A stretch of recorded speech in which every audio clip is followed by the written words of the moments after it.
Time of year when we are awash in the latest techno gadgets to be unveiled and savored at the annual CES show in Las Vegas, where uber nerds and techno geeks gather to ride hoverboards, set the stage for their future needing hearing aids when standing 6 inches from the new blowout speakers, and trying to figure out the exact date all robot butlers become sentient and take over the world.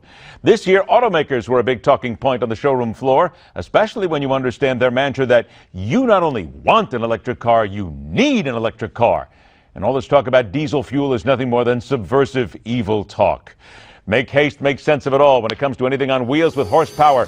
Pedal to the metal. Welcome back the nationally syndicated expert on the automotive, the car coach, Lauren Fix. Happy New Year, Lauren. Good to see you again. And Happy New Year to you, too. Yes, it's time for the Consumer Electronics Please don't tell me all the cars that you drove. I'm going to be very jealous, so let's not even go there.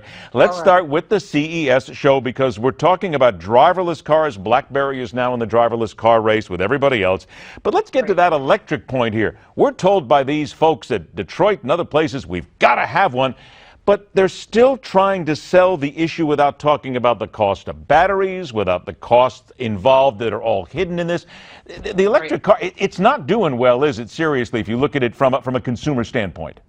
It's about 0.6% of the total sales this year. We had over 17 million vehicles sold by the end of 2015. And guess what? Oh, there's going to be 1 million cars, President Obama said. By the end of 2015, we're all 2018. Listen, I've been having bets with people all along, and I keep telling them, so when are we going to win? Because I just won. Because there's no way they're going to sell 1 million cars when they're only selling 0.6% of the total sales. That's about 300,000 since they first started selling them in 2010. And let's put a couple of things to rest right here. People that have them, don't buy them again. Let's put these things to rest right here. Gas savings do not offset the higher budget price, and you still have consumers who are always concerned that the battery's going to run out on a long trip. They call it range anxiety. And until they fix that, personally, I think until they fix that and tell you that you've got an electric car that'll go 300, 400, 500 miles, then people are going to say, what do I need this for? This is inconvenient. Buy it.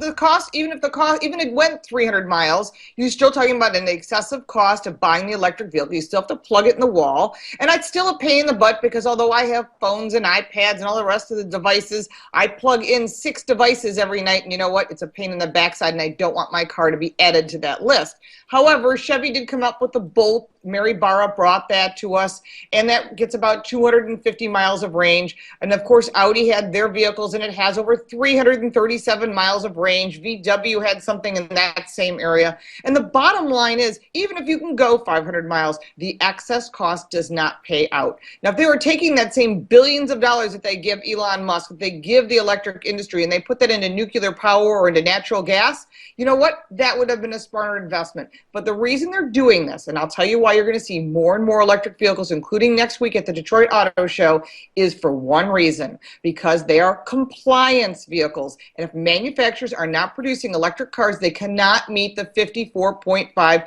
corporate average fuel economy. And if they don't, there's fees. And if you don't produce them for California, you can't sell there. That wonderful government, all taking shots at America, telling them what they're going to get. Less than 60 seconds. Yes. You're a big fan of diesel. There's a lot of people out there. I even saw an article in Popular Mechanics this month that said that diesel is dead and it's overrated. Why are people all ganging up on diesel here? There is no way. Jaguar and Land Rover bringing a full lineup of diesel. Audi is not walking away from diesel. Neither is Mercedes and BMW. And VW will figure this out, and they are not walking away from it either. They did address it. I don't know why someone from Popular Mechanics would say something like that. As a matter of fact, after I saw the article, I brought it up to an executive at Audi, and they were shocked that someone from Popular Mechanics would say that when typically anyone from that magazine say the same thing I do. This is a great choice. Long distance between Phillips. My vehicle is an SUV. I get 34.5 miles to the gallon and 800 miles on a tank. Why would I get rid of that? It's better than electric, and I can tow any vehicle I want.